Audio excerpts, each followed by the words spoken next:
بسم اللہ الرحمن الرحیم۔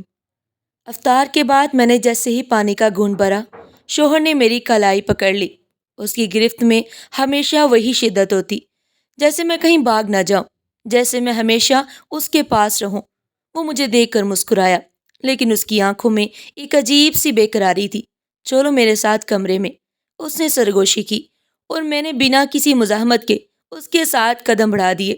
کمرے میں پہنچتے ہی اس نے دروازہ اندر سے لاک کر دیا اور مجھے اپنی باہوں میں لے لیا۔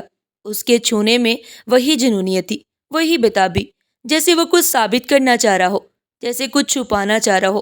میں اس کی تیزی پر حیران ہوئی، لیکن سوال کرنے کا وقت نہیں ملا کہ اسی لمحہ دروازے پر دستک ہوئی، اور زوردار دستک ہوئی۔ میں چونک گئی، لیکن شوہر نے جیسے نہ سننے کا ڈرامہ کیا اور میری جانب جھکایا، اور اب تو دروازے کی دستک اور تیز ہو گئی۔ میں نے اس کے ہاتھوں کی گرفت سے خود کو آزاد کیا اور الجھن میں دروازے کی جانب بڑھی۔ کون ہے؟ میں نے پوچھا۔ پولیس، ایک سخت آواز آئی۔ میری پیشانی پر پسینہ آنے لگا۔ پولیس؟ اس وقت؟ میرے ہاتھ خود بخود دروازے کے ہینڈل تک پہنچے اور میں نے جھجکتے ہوئے دروازہ کھولا۔ سامنے دو پولیس افسر کھڑے تھے، ان کے ساتھ کچھ اور لوگ بھی تھے۔ ایک ایمبولینس بائی کھڑی تھی اور ایک اسٹریچر پر سفید چادر میں لپٹا ہوا جنازہ رکھا تھا۔ بیگم صاحبہ، ہمیں افسوس ہے کہ آپ کے شوہر کا انتقال ہو گیا۔ مجھے ایسا لگا جیسے وقت تھم سا گیا ہو۔ میں نے ان کی بات سنی ضرور، مگر دماغ نے اسے قبول نہیں کیا۔ کیا؟ میں نے بے یقینی سے کہا۔ آپ غلط کہہ رہے ہیں، میرا شوہر تو اندر ہے، کمرے میں۔ ایک لمحے کے لیے مجھے لگا جیسے وہ سب لوگ مجھے پاگل سمجھ رہے تھے۔ پولیس والے ایک دوسرے کو دیکھنے لگے۔ میں نے جلدی سے دروازہ پورا کھولا اور پیچھے مڑ کر دیکھا۔ دیکھیں، وہ الفاظ میرے حلق میں رہ گئے۔ کمرہ خالی تھا۔ میری سانس اٹک گئی۔ ابھی چند لمحے پہلے وہ میرے ساتھ تھا۔ میں نے اس کی سانسوں کی گرمی محسوس کی تھی۔ میں نے اس کے چھونے کو اپنے وجود میں محسوس کیا تھا، لیکن اب وہاں کوئی بھی نہیں تھا۔ میری ٹانکیں لرزنے لگی۔ میں نے دوڑ کر کمرے کے اندر دیکھا۔ بستر بے ترتیب تھا، جیسے کسی نے ابھی اسے چھوڑا ہو۔ تکیے پر اس کی خوشبو تھی، ہوا میں اس کی موجودگی کا احساس تھا، لیکن وہ خود وہاں نہیں تھا۔ یہ کیا ہو رہا ہے؟ میری آواز لرز گئی۔ میں پلٹ کر دوبارہ دروازے کی جانب آئی۔ میرا دل ایک دم خوف سے بھر گیا۔ یہ جھوٹ ہے، میں نے تقریباً چیخ کر کہا۔ یہ کیسے ممکن ہے؟ میں نے خود انہیں ابھی اندر جاتے دیکھا تھا۔ پولیس والے میرے رد عمل پر خاموش کھڑے تھے۔ مجھے لگا جیسے ان کے چہروں پر ایک عجیب سا تاثر تھا، جیسے وہ پہلے سے کچھ جانتے ہوں۔ ہم سمجھ سکتے ہیں، آپ کے لیے یہ یقین کرنا مشکل ہے، لیکن ایک افسر نے اشارہ کیا اور اسٹریچر پر رکھا جنازہ میری جانب بڑھا دیا۔ میں نے خوفزدہ نظروں سے اسے دیکھا۔ میرا دل زور زور سے دھڑکنے لگا۔ نہیں، یہ نہیں ہو سکتا۔ میں نے بے یقینی سے سر ہلایا۔ آپ تصدیق کر سکتی ہیں۔ میرا جسم برف کی طرح سرد ہو گیا تھا۔ میرے ہاتھ کانپ رہے تھے، مگر جیسے ہی پولیس والے نے کفن کا کونا تھوڑا سا ہٹایا، میری سانس جیسے تھم گئی۔ کفن کے نیچے چہرہ نظر آ رہا تھا، مگر میں نے نظر چرا لی۔ نہیں، یہ جھوٹ ہے۔ میں نے ایک قدم پیچھے لیا، لیکن پھر کچھ سوچ کر میں نے دوبارہ جھک کر دیکھا۔ میرا دل ایک لمحے کے لیے رک سا گیا۔ یہ کیسے ممکن تھا؟ میرے سامنے میرے شوہر کا جنازہ تھا، مگر اگر وہ یہاں ہے تو کمرے میں کون تھا؟ مجھے کچھ سمجھ نہیں آ رہا تھا۔ میرا دماغ جیسے سن ہو چکا تھا۔ میری آنکھوں کے آگے اندھیرا چھانے لگا۔ بیگم صاحبہ، آپ ٹھیک ہیں؟ پولیس والے نے میرا کندھا تھاما، لیکن میں نے ایک جھٹکے سے خود کو پیچھے کیا۔ مجھے اندر جانا ہے۔ میں تقریباً بھاگتی ہوئی دوبارہ کمرے میں آئی۔ میری نظریں چاروں جانب دوڑ رہی تھی۔ میں نے الماری کھولی، باتھ روم کا دروازہ کھولا، کھڑکیوں کے پردے ہٹائے، لیکن کہیں بھی وہ نہیں تھا۔ یہ کیسے ہو سکتا ہے؟ ابھی کچھ لمحہ پہلے میں نے انہیں چھوا تھا، انہیں محسوس کیا تھا۔ وہ حقیقت میں میرے ساتھ تھے۔ پھر یہ جنازہ کہاں سے آیا؟ میرے کانوں میں پولیس والے کی آواز گونجی۔ آپ کے شوہر کا انتقال ہو گیا۔ میں نے بے یقینی سے سر جھٹکا۔ نہیں، یہ کوئی بھیانک مذاق تھا، کوئی بھیانک خواب جس سے میں ابھی جاگ جاؤں گی۔ میری نظریں دروازے کی چوکھٹ پر جا رکی، جہاں وہ آخری دفعہ کھڑے تھے۔ میں نے وہ دروازہ ہلایا جیسے وہ اچانک کہیں سے آ جائیں گے، لیکن کچھ نہیں ہوا۔ مجھے اپنی ہی سانسوں کی آواز سنائی دے رہی تھی۔ یہ جھوٹ ہے، میں نے خود سے کہا۔ مگر اگر یہ جھوٹ تھا تو حقیقت کیا تھی؟ میرے ذہن میں ہزاروں سوال گردش کر رہے تھے۔ کیا میں پاگل ہو رہی تھی، یا واقعی کوئی بڑا دھوکہ ہو چکا تھا؟ میں نے لرزتے ہاتھوں سے اپنا موبائل نکالا اور شوہر کا نمبر ملایا۔ موبائل بن جا رہا تھا۔ میں نے پھر ملایا، لیکن ہر دفعہ ایک ہی جواب آیا: یہ نمبر اس وقت بند ہے۔ میرے اندر عجیب سا خوف پھیلنے لگا۔ یہ سب کیا ہو رہا ہے؟ میں نے پلٹ کر کمرے کی جانب دیکھا۔ ذیشان تو بھی میرے ساتھ تھا۔ میرے پیروں کے نیچے سے زمین جیسے کھسک رہی تھی۔ میں نے نظریں گھما کر پورے کمرے میں دیکھا۔ بیڈ کے قریب ذیشان کے سلیپرز پڑے تھے، جیسے کسی نے بس ابھی پہنے ہو۔ تکیے پر ہلکی سی سلوٹیں موجود تھی، جیسے وہ کچھ لمحہ پہلے وہاں بیٹھا ہو۔ کھڑکی کے پردے آہستہ آہستہ ہل رہے تھے، جیسے کسی نے انہیں ابھی ابھی حرکت دی ہو۔ ذیشان، میری آواز لرز رہی تھی، مگر کوئی جواب نہیں آیا۔ پولیس والے ابھی تک دروازے پر کھڑے تھے۔ ایک افسر نے مجھے حیرانی سے دیکھا۔ میڈم، آپ ٹھیک ہے؟ ذیشان یہی تھا۔ میں تقریباً چیخ پڑی۔ وہ بھی کچھ لمحہ پہلے میرے ساتھ بیٹھا تھا۔ ہم نے ایک ساتھ افطار کیا۔ پولیس افسر نے ایک دوسرے کی جانب دیکھا، جیسے انہیں مجھ پر شک ہو۔ میں دیوانوں کی طرح الماری کی جانب لگ پی۔ شاید ذیشان چھپا ہو، کوئی مذاق کر رہا ہو، یا کوئی سرپرائز ہو۔ میں نے الماری کھولی، خالی تھی۔ میں نے پردہ ہٹایا، پیچھے کوئی بھی نہیں تھا۔ میں نے بیڈ کے نیچے جھانکا، کچھ بھی نہیں۔ ذیشان، میری آواز کسی اجنبی کی لگ رہی تھی، جیسے وہ میرے اندر سے نہیں، کہیں دور کسی اور دنیا سے آ رہی ہو۔ پولیس افسر آہستہ آہستہ کمرے میں داخل ہوئے۔ ان کے چہرے پر الجھن تھی۔ میڈم، آپ کو شاید کسی قسم کا صدمہ پہنچا ہے، ایک افسر نے نرمی سے کہا۔ ہم جانتے ہیں کہ یہ سننا بہت مشکل ہے، مگر آپ کے شوہر اب اس دنیا میں نہیں ہے۔ تم لوگ جھوٹ بول رہے ہو، میں چلائی۔ اگر وہ مر چکا ہے تو پھر وہ مجھ سے کیسے بات کر رہا تھا؟ یہ جھوٹ ہے، میں تقریباً چیخ پڑی۔ ذیشان تو ابھی وہ اندر ہے۔ میں بھاگتی ہوئی کمرے میں داخل ہوئی۔ ذیشان، دیکھو باہر پولیس آئی ہے۔ یہ کیا کہہ رہے ہیں؟ مگر کمرہ خالی تھا۔ ذیشان غائب ہو چکا تھا۔ میری سانسیں بے ترتیب ہو گئی۔ یہ کیسے ممکن تھا؟ چند لمحے پہلے وہ میرے ساتھ تھا۔ میں نے خود اسے چھوا تھا، اس کی خوشبو محسوس کی تھی، اس کی آواز بھی سنی تھی۔ پھر وہ کہاں گیا؟ ذیشان، میں نے گھبرا کر پھر سے پکارا، مگر کوئی بھی جواب نہیں آیا، بس خاموشی تھی۔ میں کانپتے قدموں کے ساتھ باہر آئی، جہاں محلے کے لوگ اکٹھے ہو چکے تھے۔ پولیس والے اب بھی میرے سامنے کھڑے تھے۔ یہ سب جھوٹ ہے، میں نے بمشکل کہا۔ یہ جھوٹ ہو سکتا ہے، پولیس افسر نے نرمی سے کہا۔ ہم سمجھ سکتے ہیں کہ یہ آپ کے لیے مشکل ہوگا، لیکن براہ مہربانی آپ تصدیق کریں۔ تصدیق؟ میں نے حیرانی سے کہا۔ کیا مطلب؟ ہم آپ کو جنازہ دکھا سکتے ہیں۔ میرے دل کی دھڑکن جیسے رک گئی۔ جنازہ؟ ذیشان کا جنازہ؟ پولیس وین کے قریب ایک سفید چادر میں لپٹا ہوا جنازہ رکھا تھا۔ میں کانپتے قدموں سے آگے بڑھی۔ یہ سب خواب ہے، کوئی برا خواب، یہ حقیقت نہیں ہو سکتی۔ میں نے لرزتے ہاتھوں سے چادر کا کونا ہٹایا اور میرا دل بند ہونے لگا۔ وہ چہرہ، وہ کپڑے جو ذیشان نے افطار کے وقت پہنے تھے، مگر یہ ذیشان نہیں تھا، یہ کوئی اور تھا۔ میری سانس حلق میں اٹک گئی، یہ میری آواز لرز رہی تھی۔ یہ ذیشان نہیں ہے۔ پولیس والا چونک گیا۔ میڈم، آپ کیا کہہ رہی ہیں؟ میں کیا کہہ رہی تھی؟ یہ میں خود بھی نہیں جانتی تھی۔ میں نے آخری دفعہ کمرے کی جانب دیکھا، پھر لاش کی جانب۔ ذیشان اگر مرا ہی نہیں تو وہ کہاں گیا؟ میرے دل میں عجیب سا خوف سما گیا۔ یہ ذیشان نہیں تھا۔ میرے دل میں عجیب سا ڈر اتر آیا۔ یہ ذیشان نہیں تھا۔ میں نے ایک جھٹکے سے ہاتھ کھینچ لیا، جیسے کسی جلتی ہوئی چیز کو چھو لیا ہو۔ یہ میرا شوہر نہیں ہے۔ میری آواز کانپ رہی تھی، مگر میں نے وہی الفاظ دہرائے، جیسے خود کو یقین دلانے کی کوشش کر رہی ہوں۔ پولیس افسر نے حیرت سے مجھے دیکھا۔ میرے ارد گرد کھڑے لوگ سرگوشیاں کرنے لگے۔ بیچاری صدمے میں ہے، یہ کیا کہہ رہی ہے؟ یہ کیسے ممکن ہے؟ کسی کو ڈاکٹر بلانا چاہیے۔ میرا دل زور زور سے دھڑکنے لگا۔ میڈم، پولیس افسر نے نرمی سے کہا، جیسے وہ کسی بچے کو سمجھا رہا ہو، ہمیں یقین ہے کہ یہ آپ کے شوہر کی لاش ہے۔ ان کی شناخت، ان کے شناختی کارڈ اور جیب میں ملنے والی چیزوں سے کی گئی ہے۔ یہ جھوٹ ہے، میں نے غصے سے کہا۔ یہ ذیشان نہیں ہے۔ میں ابھی کچھ دیر پہلے اسے کمرے میں چھوڑ کر آئی ہوں۔ کمرے میں؟ مگر وہ وہاں نہیں تھا۔ ایک لمحے کے لیے میں خود بھی الجھ گئی۔ کیا تمہیں کوئی غلط فہمی ہو رہی ہے؟ میری نند آمینہ بھیڑ میں سے آگے آئی۔ ذیشان اب اس دنیا میں نہیں ہے، اور تم کہہ رہی ہو کہ وہ کمرے میں تھا۔ میں جھوٹ نہیں بول رہی، میں تقریباً چیخ پڑی، مگر ہر چہرہ مجھ پر ترس کھا کر دیکھ رہا تھا، جیسے میں حقیقت کو قبول نہیں کر پا رہی تھی۔ ذیشان کی ماں، جو اب تک رو رہی تھی، میری جانب پلٹی۔ ہیرا بیٹا، میں جانتی ہوں یہ تکلیف دہ ہے، مگر تمہیں حقیقت کو قبول کرنا ہوگا۔ دیکھو، یہ میرا بیٹا ہے، تمہارا شوہر۔ ہم نے اس کی شناخت کر لی ہے، مگر یہ وہ نہیں ہے۔ میں نے بے بسی سے کہا، یہ کوئی اور ہے۔ مگر اگر یہ ذیشان نہیں تھا تو وہ کہاں گیا تھا؟ پولیس افسر نے کچھ سپاہیوں کو اشارہ کیا اور وہ مجھے سہارا دینے کے لیے آگے بڑھے، جیسے میں گرنے والی ہوں۔ میڈم، آپ صدمے میں ہیں، بہتر ہوگا کہ آپ اندر جا کر آرام کریں، ہم کل دوبارہ آ کر آپ سے بات کریں گے۔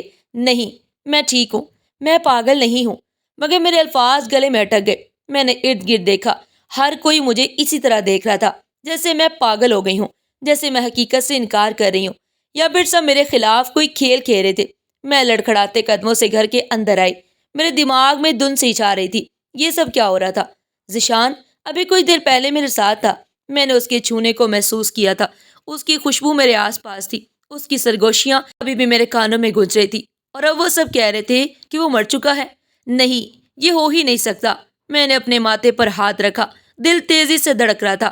کیا واقعی سب ٹھیک کہہ رہے تھے؟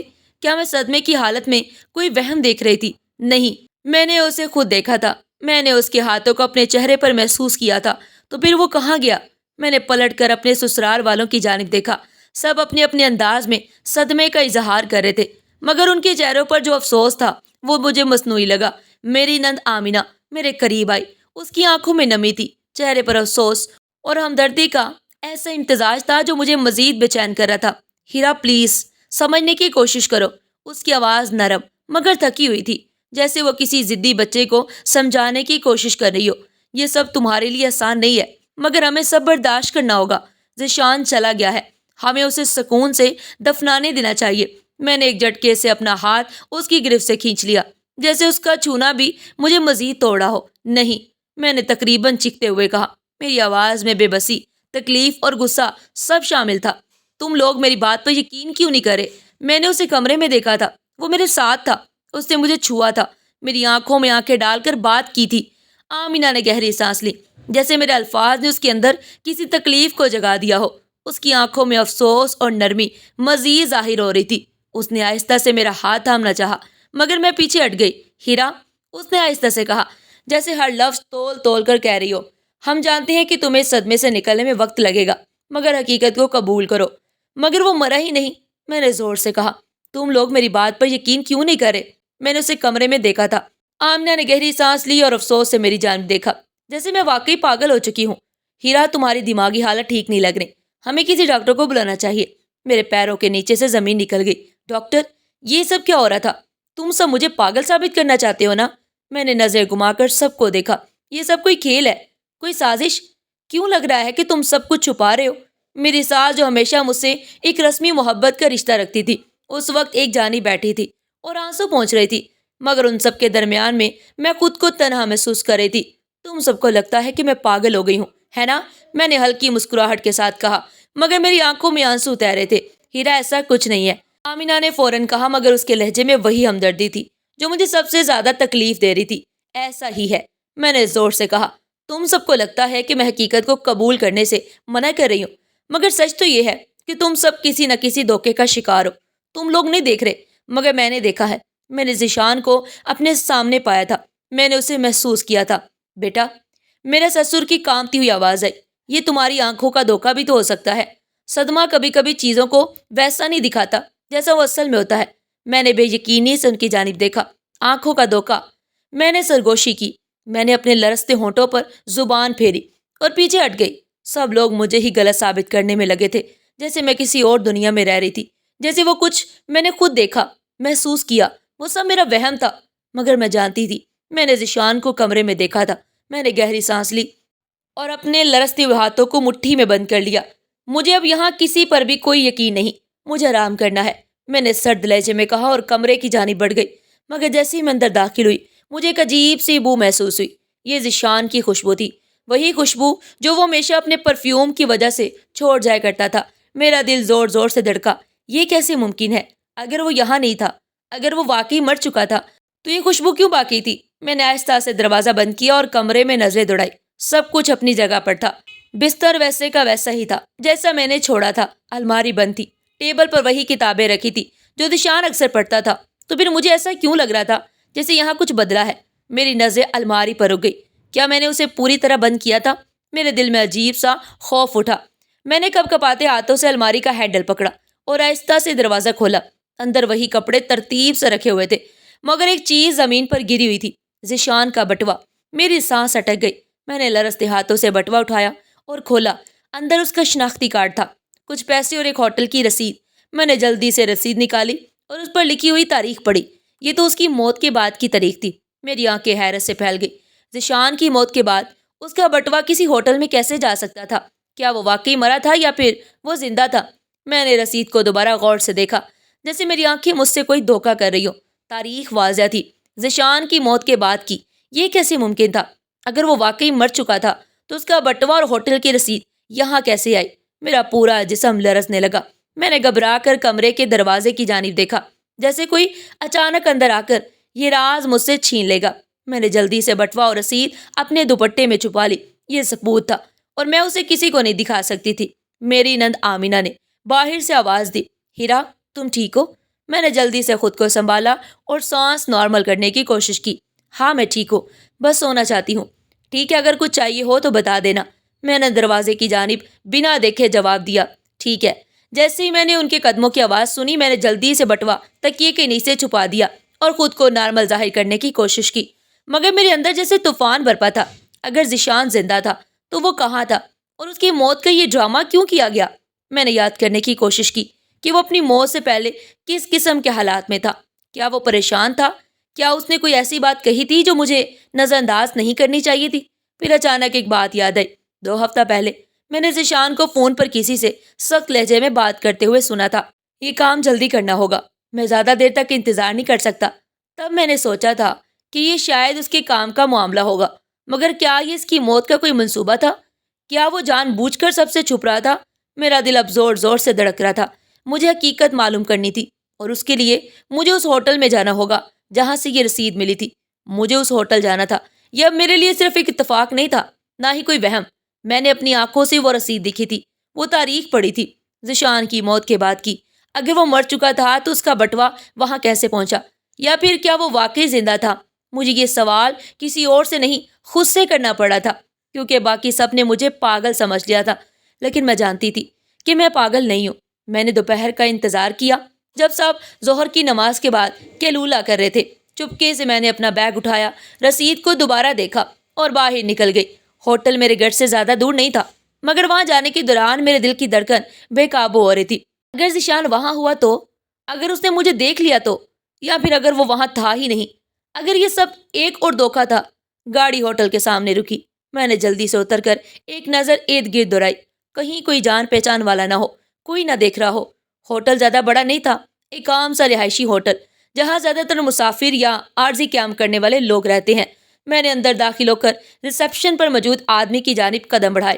السلام علیکم، مجھے ایک بات معلوم کرنی ہے۔ میں نے اپنے لہجے کو حتم الامکان پرسکون رکھا۔ ریسیپشنسٹ نے سر اٹھا کر مجھے دیکھا۔ جی بتائیے۔ میں نے رسید آگے رکھی۔ یہ کمرہ کن کے نام پر بک ہوا تھا؟ آدمی نے ایک نظر رسید پر ڈالی، پھر مجھ پر۔ میڈم یہ معلومات ہم کسی کو نہیں دے سکتے۔ میرا دل ڈوبنے لگا۔ براہ مہربانی یہ بہت ضروری ہے، یہ میرے شوہر کی چیز ہے، وہ انتقال کر چکے ہیں۔ میں نے جان بوجھ کر اپنی آواز لرزائی۔ آدمی نے ایک لمحے کے لیے سوچا، پھر سرگوشی میں بولا، یہ کمرہ ایک شخص کے نام پر بک ہوا تھا، عظیم خان۔ عظیم خان؟ یہ نام میرے لیے نیا نہیں تھا، یہ ذیشان کے سب سے قریبی دوست کا نام تھا۔ عظیم خان یہ نام سنتے ہی میرے دماغ میں جھماکہ سا ہوا۔ ذیشان کا سب سے قریبی دوست، وہی عظیم جو ذیشان کے ساتھ ہر وقت رہتا تھا، اس کا رازدار تھا، جسے میں ہمیشہ ایک مخلص دوست سمجھتی آئی تھی۔ مگر اب اگر ہوٹل کا کمرہ عظیم کے نام پر بک تھا تو اس کا مطلب تھا کہ وہ ذیشان کی موت کے بعد بھی کسی نہ کسی طرح اس معاملے میں شامل تھا۔ کیا وہ سب کچھ جانتا تھا؟ کیا وہ بھی اس سازش میں شامل تھا؟ میرا دماغ سن ہونے لگا۔ میں نے خود کو سنبھالا اور ریسیپشن والے آدمی سے پوچھا کہ کیا آپ کو یاد ہے کہ یہ شخص یہاں آیا تھا؟ وہ اکیلا تھا یا کسی کے ساتھ تھا؟ آدمی نے کندھے اچکائے۔ میڈم، ہمیں روز سینکڑوں گاہک آتے ہیں، سب کو یاد رکھنا مشکل ہوتا ہے۔ مگر وہ رکا، جیسے کچھ سوچ رہا ہو۔ ہاں، ایک بات یاد آئی، وہ آدمی جب آیا تھا تو کافی جلدی میں لگ رہا تھا، اور وہ جھجکا۔ اس کے ساتھ ایک اور آدمی بھی تھا، مگر میں نے چہرہ صاف نہیں دیکھا۔ میرا سانس رکنے لگا۔ کیا وہ دوسرا آدمی ذیشان تھا؟ کیا آپ کے پاس کوئی CCTV فوٹیج ہے؟ میں نے جلدی سے پوچھا۔ آدمی نے نفی میں سر ہلا دیا۔ یہ ہوٹل پرانا ہے، یہاں ایسا کوئی سسٹم نہیں۔ میری مایوسی میں مزید اضافہ ہو گیا۔ میں نے رسید کو مٹھی میں دبایا اور ہوٹل سے باہر نکل آئی۔ میرے دماغ میں اب صرف ایک ہی سوال تھا، عظیم سے سامنا کیسے کیا جائے؟ اگر وہ اس سازش میں شامل تھا تو کیا وہ سچ بتائے گا؟ میری سانسیں بے ترتیب ہونے لگی۔ مجھے عظیم سے ملنا تھا، وہ ذیشان کا سب سے قریبی دوست تھا، ہمیشہ ہنسی مذاق کرنے والا، مگر آج وہ میرے لیے سب سے مشکوک شخص بن چکا تھا۔ مجھے سیدھا اس کے پاس جانے کے لیے بجائے احتیاط سے کام لینا تھا۔ میں نے فون نکالا اور عظیم کا نمبر ڈائل کیا۔ چند سیکنڈ بعد اس نے فون اٹھا لیا۔ ہیرا، اس کی آواز میں حیرانی تھی، تم نے اس وقت کیسے یاد کر لیا؟ سب ٹھیک ہے؟ میں نے اپنا لہجہ نارمل رکھنے کی کوشش کی۔ ہاں، بس تم سے ایک بار ملنا تھا، کچھ ضروری بات کرنی ہے۔ ابھی عظیم نے الجھ کر کہا، ہیرا تمہاری حالت ٹھیک نہیں ہے، تمہیں آرام کرنا چاہیے۔ تو وہ بھی یہی چاہتا تھا کہ میں خاموش ہو جاؤں۔ میں نے زبردستی مسکرا کر کہا، میں ٹھیک ہوں، بس کچھ وضاحت چاہیے، پلیز مجھے منع مت کرنا۔ تم تو ذیشان کے سب سے اچھے دوست تھے نا۔ چند لمحے خاموشی رہی، پھر عظیم نے کہا، ٹھیک ہے آ جاؤ، میں گھر پر ہوں۔ فون بند ہوتے ہی میرا دل زور زور سے دھڑکنے لگا۔ یہ ملاقات عام نہیں ہونے والی تھی، یہ کھیل اب میرے ہاتھ میں تھا۔ مجھے عظیم کی آنکھوں میں سچ تلاش کرنا تھا۔ میں نے گہری سانس لی اور گاڑی میں بیٹھ کر عظیم کے گھر کی جانب روانہ ہو گئی۔ عظیم کے گھر کی جانب جاتے ہوئے میرے دل کی دھڑکن بے قابو ہو رہی تھی۔ مجھے پتا تھا کہ اگر عظیم اس سازش میں شامل تھا تو وہ سچ چھپانے کی پوری کوشش کرے گا، مگر اگر وہ بے قصور تھا تو شاید اس کے چہرے پر کچھ ایسا دکھائی دے جو مجھے حقیقت کے نزدیک لے جائے۔ مجھے صرف اس کی آنکھوں میں جھانکنا تھا۔ میں نے گاڑی روکی، دروازے پر دستک دی۔ چند لمحوں بعد عظیم نے دروازہ کھولا۔ ہیرا، وہ حیرانی سے بولا، تم نے کہا تھا نا کہ ملنا چاہتی ہو، مگر تمہاری شکل دیکھ کر لگ رہا ہے جیسے تمہیں کوئی بہت بڑا شک ہو گیا ہے۔ یہ بندہ اتنا آرام دہ کیسے ہو سکتا ہے؟ ہاں، مجھے کچھ سوالوں کے جواب چاہیے۔ میں نے سیدھے اس کی آنکھوں میں دیکھا۔ ذیشان کی موت کے بعد تم ہوٹل میں کیوں رکے تھے؟ عظیم کے چہرے پر ایک لمحے کے لیے بے چینی چھا گئی۔ کیا؟ وہ چونک کر بولا، تمہارا نام ہوٹل کی بکنگ پر تھا۔ میں نے رسید اس کے سامنے کر دی۔ یہ وہی ہوٹل ہے جہاں تم ذیشان کی موت کے بعد ٹھہرے تھے۔ عظیم کا رنگ ایک دم پیلا پڑ گیا۔ گیم پکڑی گئی تھی۔ ہیرا، تم وہاں کیوں گئی؟ وہ گھبرا کر بولا، یہ سب چھوڑ دو پلیز۔ تم کیوں چاہتے ہو کہ میں چھوڑ دوں؟ میں ایک قدم آگے بڑھی۔ عظیم، کیا ذیشان زندہ ہے؟ عظیم کی آنکھیں حیرت سے پھیل گئیں، جیسے میں نے اس کا سب سے بڑا راز کھول دیا ہو۔ یہی وہ لمحہ تھا جس کا مجھے انتظار تھا۔ عظیم کے چہرے پر جو حیرت اور گھبراہٹ میں نے دیکھی، اس نے میرے تمام شک و شبہات کو حقیقت میں بدل دیا۔ میں ٹھیک کہہ رہی تھی، کچھ تو تھا جو یہ سب مجھ سے چھپا رہے تھے۔ جواب دو عظیم، میں نے ایک قدم آگے بڑھ کر سخت لہجے میں کہا۔ ذیشان زندہ ہے نا؟ عظیم نے نظر چرا لی۔ اس کے ماتھے پر پسینہ آ چکا تھا۔ ہیرا، تمہیں یہ سب نہیں کھوجنا چاہیے تھا۔ اس کی آواز مدھم ہو گئی۔ کیوں نہیں کھوجنا چاہیے تھا؟ میں نے تیزی سے کہا، کیا تم جانتے ہو کہ میں کس اذیت سے گزر رہی ہوں؟ میں نے اپنے شوہر کو مرنے سے پہلے دیکھا تھا، میں نے خود اسے محسوس کیا تھا، اور پھر اچانک پولیس آئی اور بتایا گیا کہ وہ مر چکا ہے، مگر اس کا جنازہ کسی اور کا تھا۔ تم لوگ سب مل کر مجھے پاگل ثابت کرنے کی کوشش کر رہے تھے۔ عظیم نے گہری سانس لی، جیسے کوئی بہت بھاری بوجھ اس کے کندھوں پر ہو۔ ہیرا، چلی جو یہاں سے، اس نے مدھم آواز میں کہا۔ یہ سب تمہارے لیے ٹھیک نہیں ہے، مجھے صرف سچ چاہیے۔ میں تقریباً چیخ پڑی۔ عظیم نے مٹھیاں بھینچ لی اور ایک لمحے کے لیے خاموش رہا، پھر اس نے بے بسی سے میری جانب دیکھا۔ ہیرا، اگر میں تمہیں سچ بتا دوں تو کیا تم سننے کے لیے تیار ہو؟ میری ریڑھ کی ہڈی میں سنسناہٹ دوڑ گئی۔ میں نے سر ہلایا۔ عظیم نے ایک لمحے کے لیے آنکھیں بند کی، پھر گہری سانس لیتے ہوئے بولا، ذیشان مرا نہیں تھا ہیرا، اس نے خود اپنی موت کا ڈرامہ رچایا تھا۔ میرا دل دھڑکنا بھول گیا۔ ذیشان مرا نہیں تھا؟ میرا پورا جسم ساکت ہو گیا۔ یہ تم کیا کہہ رہے ہو عظیم؟ میری آواز سرگوشی میں بدل گئی۔ عظیم نے ایک لمحے کے لیے آنکھیں بند کی، جیسے خود کو اس اعتراف کے لیے تیار کر رہا ہو، پھر آہستہ سے بولا، ذیشان زندہ ہے ہیرا۔ میری سانس جیسے حلق میں اٹک گئی۔ لیکن کیوں؟ میں نے بے یقینی سے کہا۔ اس نے اپنی موت کا ڈرامہ کیوں رچایا؟ یہ سب کس کے لیے؟ عظیم نے سر جھکا لیا۔ یہ میں تمہیں نہیں بتا سکتا۔ یہ جواب میرے لیے ناقابل قبول تھا۔ تمہیں بتانا ہوگا عظیم، میں نے غصے سے کہا۔ ذیشان میرا شوہر ہے، میں مہینوں سے اس کے مرنے کا غم سہ رہی ہوں، جبکہ وہ زندہ ہے۔ میں تمہیں اس وقت تک یہاں سے نہیں جانے دوں گی جب تک تم سچ نہیں بتاتے۔ عظیم نے ایک لمحے کے لیے میری جانب دیکھا، پھر آہستہ سے سر جھٹکا۔ مجھے اندازہ تھا کہ تم ہار نہیں مانو گی۔ اس نے کرسی کھینچ کر بیٹھتے ہوئے گہری سانس لی، جیسے اپنے اندر کے بوجھ کو باہر نکالنے کے لیے تیار ہو۔ یہ سب ایک پلان تھا ہیرا۔ اس کی آواز مدھم تھی، مگر ہر لفظ تیر کی طرح میرے دماغ میں سماتا ہی جا رہا تھا۔ کیا مطلب پلان؟ میں نے الجھ کر کہا۔ عظیم نے میری آنکھوں میں جھانکا اور اگلا جملہ میرے وجود کو ہلا کر رکھ دینے والا تھا۔ ذیشان نے یہ سب اس لیے کیا تاکہ تمہیں پاگل ثابت کیا جا سکے۔ میرے قدموں تلے سے زمین نکل گئی۔ عظیم کے الفاظ نے میرے دماغ میں ایک دھماکہ کر دیا۔ کیا؟ میری آواز جیسے میرے گلے میں ہی اٹک گئی۔ ذیشان نے میری ذہنی حالت پر شک کروانے کے لیے اپنی موت کا ڈرامہ کیا؟ عظیم نے آہستہ سے سر ہلایا۔ اس کی نظر زمین پر تھی، جیسے وہ مجھ سے نظریں ملانے سے کترا رہا ہو۔ لیکن کیوں؟ میں نے تقریباً چیخ کر پوچھا۔ ذیشان ایسا کیوں کرے گا؟ میں تو اس کی بیوی تھی، میں نے اسے کبھی بے وفائی نہیں کی تھی، کبھی اس کے خلاف نہیں گئی، پھر وہ کیوں مجھے پاگل ثابت کرنا چاہتا تھا؟ عظیم نے ایک لمبی سانس لی۔ کیونکہ وہ تمہیں راستے سے ہٹانا چاہتا تھا ہیرا۔ راستے سے ہٹانا؟ کیا مطلب؟ میں نے لرزتی آواز میں کہا۔ عظیم نے آخر کار میری جانب دیکھا۔ اس کی آنکھوں میں ایک عجیب سی شرمندگی تھی۔ ذیشان، کسی اور عورت کے ساتھ زندگی گزارنا چاہتا تھا، مگر وہ جانتا تھا کہ تم اتنی آسانی سے راستے سے نہیں ہٹو گی۔ وہ طلاق نہیں دینا چاہتا تھا کیونکہ اس کا امیج خراب ہو سکتا تھا۔ میرے دماغ میں چکر آنے لگے۔ اس نے کیا کیا؟ میں نے مشکل سے الفاظ ادا کیے۔ عظیم نے سختی سے مٹھیاں بند کر لی۔ اس نے تمہیں دھوکہ دیا۔ پولیس، جنازہ، سب کچھ ایک منصوبہ تھا۔ اس کا مقصد یہ تھا کہ سب کو یقین دلایا جائے کہ تم شدید صدمے میں ہو اور حقیقت کو قبول نہیں کر پا رہی۔ وہ چاہتا تھا کہ تم آہستہ آہستہ ذہنی طور پر کمزور پڑ جاؤ تاکہ تمہیں پاگل قرار دے کر کسی ہسپتال میں داخل کروا دیا جائے۔ میرے پیروں تلے سے زمین ہل گئی۔ یہ سب اس کی پلاننگ تھی؟ میں سرگوشی میں بولی، جیسے میرا اپنا ہی وجود ٹوٹ رہا ہو۔ ہاں، عظیم نے دکھ سے کہا، اور میں بھی اس سازش کا حصہ تھا، مگر میں اب مزید خاموش نہیں رہ سکتا۔ تمہیں سچ جاننے کا حق ہے۔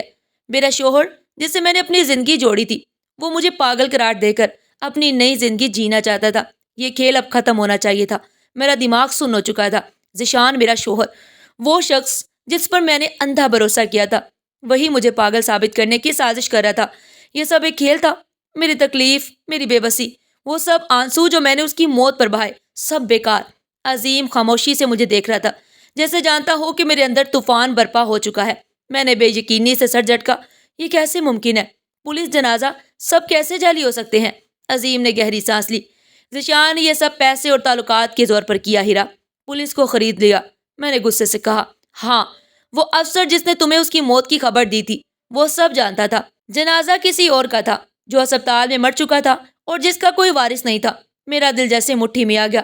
میں نے لرزتے ہاتھوں سے اپنا دوپٹہ مضبوطی سے پکڑا۔ اور وہ اب کہاں ہے؟ میں نے آہستہ مگر مضبوط آواز میں پوچھا۔ عظیم نے نظریں چرا لی۔ مجھے نہیں پتا۔ جھوٹ مت بولو عظیم، میں نے چیخ کر کہا۔ تم جانتے ہو وہ کہاں ہے۔ تم اس کھیل کا حصہ تھے، تمہیں سب پتا ہے۔ عظیم نے مٹھیاں بند کر لی اور آہستہ سے کہا، وہ اس وقت ملک سے باہر جانے کی تیاری کر رہا ہے۔ میری سانس رک گئی۔ کیا؟ ہاں، عظیم نے افسوس سے کہا۔ اب جب کہ وہ سب کو یہ باور کروا چکا ہے کہ تم ذہنی طور پر ٹھیک نہیں، وہ کسی بھی دن ملک چھوڑ کر جا سکتا ہے۔ یہ کھیل اب ختم کرنا ہوگا۔ میں ذیشان کو ایسے جانے نہیں دوں گی۔ میں نے عظیم کی جانب دیکھا۔ میری آنکھوں میں اب آنسو نہیں تھے۔ تم میری مدد کرو گے عظیم؟ عظیم نے مجھے دیکھا، پھر آہستہ سے سر ہلایا۔ ہاں ہیرا، اب مزید جھوٹ کا حصہ نہیں بنوں گا میں۔ ذیشان نے مجھے کمزور سمجھا تھا، مگر وہ نہیں جانتا تھا کہ میں اپنی تباہی کا حساب لینا جانتی ہوں۔ ذیشان نے سوچا تھا کہ میں ٹوٹ جاؤں گی، ہار مان لوں گی، مگر اب یہ کھیل اس کے ہاتھ سے نکل چکا تھا۔ عظیم نے مجھے بتایا کہ ذیشان ایک ہفتے کے اندر ملک چھوڑنے والا تھا۔ اس کے تمام کاغذات تیار تھے، نئی شناخت، نیا پاسپورٹ، سب کچھ۔ وہ کسی بھی وقت جا سکتا ہے۔ عظیم نے کہا، اگر تمہیں کچھ کرنا ہے تو جلدی کرو۔ مجھے ہر وہ جگہ بتاؤ جہاں وہ چھپا ہوا ہو سکتا ہے۔ میں نے سخت لہجے میں کہا۔ عظیم نے لمحہ بھر کو سوچا، پھر بولا، ایک فارم ہاؤس ہے شہر سے باہر، وہاں اس نے کئی دفعہ مجھ سے ملاقات کی، ہو سکتا ہے وہ ابھی بھی وہیں ہو۔ مجھے اسے پکڑنا تھا، اپنے ہاتھوں سے، اپنی آنکھوں کے سامنے۔ میں نے عظیم کی طرف دیکھا۔ کیا تم میرے ساتھ چلو گے؟ وہ تھوڑا جھجکا، پھر آہستہ سے بولا، ہاں، میں تمہاری مدد کروں گا۔ مجھے یہ سب ختم کرنا ہوگا۔ اب میں شکاری تھی اور ذیشان میرا شکار۔ رات کے وقت میں اور عظیم فارم ہاؤس کے قریب پہنچے۔ یہ جگہ ویران تھی، آس پاس کھیت اور اندھیرا، اور گیٹ بند تھا، مگر اندر ہلکی روشنی نظر آ رہی تھی۔ وہ یہاں ہو سکتا ہے، عظیم نے سرگوشی میں کہا۔ میرا دل دھڑکنے لگا۔ میں نے پرس سے ایک فون نکالا اور پولیس کو میسج ٹائپ کیا، یہاں آ جاؤ، میں تمہیں ذیشان کے بارے میں سچ بتا سکتی ہوں۔ اب میرے پاس وقت کم تھا۔ میں نے عظیم کو اشارہ کیا اور ہم گیٹ سے اندر داخل ہو گئے۔ فارم ہاؤس کے اندر مکمل خاموشی تھی۔ میں نے آہستہ سے دروازہ دھکیلا، وہ چڑچڑاہٹ کے ساتھ کھل گیا، اور وہیں صوفے پر بیٹھا ذیشان سامنے تھا، زندہ اور محفوظ اور مکمل طور پر بے خوف، مگر اس کے چہرے پر مسکراہٹ جلدی مٹنے والی تھی۔ وہ میرے سامنے بیٹھا تھا۔ میری سانسیں بے ترتیب ہو گئی۔ یہ وہ شخص تھا جس کے لیے میں نے اپنی جان لڑائی تھی، جس کی موت پر میں نے خود کو بکھرتے دیکھا تھا، جس کے بنا جینے کا تصور ہی میرے لیے ناممکن تھا، اور وہ سب کچھ چھوڑ کر مجھے پاگل ثابت کر کے اپنی نئی زندگی شروع کرنے والا تھا۔ اسے دیکھ کر میرے جسم میں جیسے آگ بھڑک اٹھی۔ ذیشان نے مجھے دیکھا اور ایک لمحے کے لیے اس کی آنکھوں میں حیرانی ابھر آئی، مگر پھر وہ جلدی سے نارمل ہو گیا۔ کتنا ہوشیار تھا یہ شخص۔ وہ سکون سے بیٹھا جیسے کچھ ہوا ہی نہ ہو، جیسے میں اب بھی وہی معصوم ہیرا تھی جو اس کی باتوں میں آ جائے گی۔ تو آخرکار تم آ ہی گئی، اس نے طنزیہ مسکراہٹ کے ساتھ کہا۔ مجھے اندازہ تھا کہ تمہیں حقیقت کھوجنے کی ضد ہوگی۔ میرے ہاتھ مٹھیوں میں بند ہو گئے۔ یہ سب کیوں کیا ذیشان؟ میں نے دانت پیستے ہوئے کہا۔ کیوں مجھے پاگل ثابت کرنے کی کوشش کی؟ کیوں میرے ساتھ یہ گھٹیا اور گھنونا کھیل کھیلا؟ ذیشان نے لمبی سانس لی، جیسے میری باتیں سن کر بور ہو رہا ہو۔ کیونکہ تم میرے راستے میں آ رہی تھی ہیرا۔ مجھے ایک نئی زندگی چاہیے تھی۔ بنا کسی بوجھ کے، بنا کسی رکاوٹ کے۔ تم جذباتی اور ضدی ہو۔ تم سے نجات حاصل کرنے کا یہی بہترین طریقہ تھا۔ میرے کانوں میں سنسناہٹ دوڑ گئی۔ تو تم نے مجھے پاگل ثابت کر کے مجھ سے جان چھڑوانے کا فیصلہ کیا؟ بالکل، وہ بے شرمی سے مسکرا کر بولا۔ اور دیکھو، سب نے تمہیں پاگل سمجھنا بھی شروع کر دیا تھا۔ بس اب بہت ہو چکا۔ ذیشان نے کندھے اچکائے۔ جو چیز مجھے چاہیے تھی وہ مجھے مل گئی ہے نا؟ تمہارے پاس سب کچھ تھا، دولت، عزت، رتبہ۔ میں جانتا تھا کہ اگر میں طلاق لیتا تو تم کبھی مجھے اتنا کچھ نہ دیتی۔ تو میں نے ایک اور راستہ نکالا۔ میرا جسم غصے سے کانپنے لگا۔ تم نے اپنی موت کا ڈرامہ رچایا۔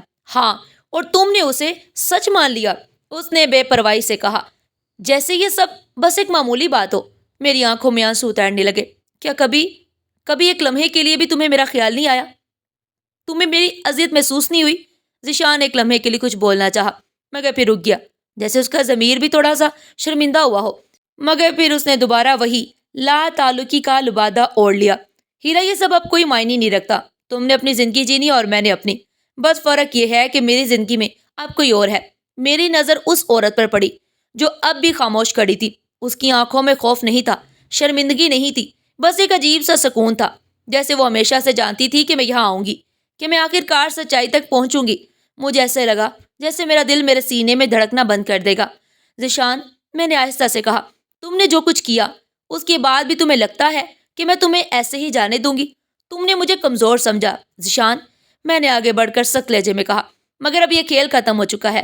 ذیشان نے طنزیہ ہنسی۔ تم مجھے روکو گی؟ میں نے اپنی جیب سے فون نکالا اور اسکرین اس کے سامنے کر دی۔ پولیس کو بھیجا گیا میسج اور ان کی جانب سے ہم راستے میں ہیں ان کا جواب۔ ذیشان کے چہرے سے رنگ اڑ گیا۔ اب وہ شکار تھا اور میں شکاری۔ ذیشان کے چہرے پر جو اعتماد تھا وہ ایک لمحے میں بکھر گیا۔ اس کی آنکھیں اسکرین پر جم گئی جہاں پولیس کے آنے کا پیغام صاف واضح تھا، ہم راستے میں ہیں۔ اب کھیل میرے ہاتھ میں تھا۔ یہ کیا کیا تم نے؟ ذیشان کی آواز میں ہلکی سی کپکپاہٹ تھی، مگر وہ جلدی سے خود کو سنبھالنے کی کوشش کرنے لگا۔ ہیرا، تمہیں اندازہ بھی ہے کہ تم نے کیا کیا ہے؟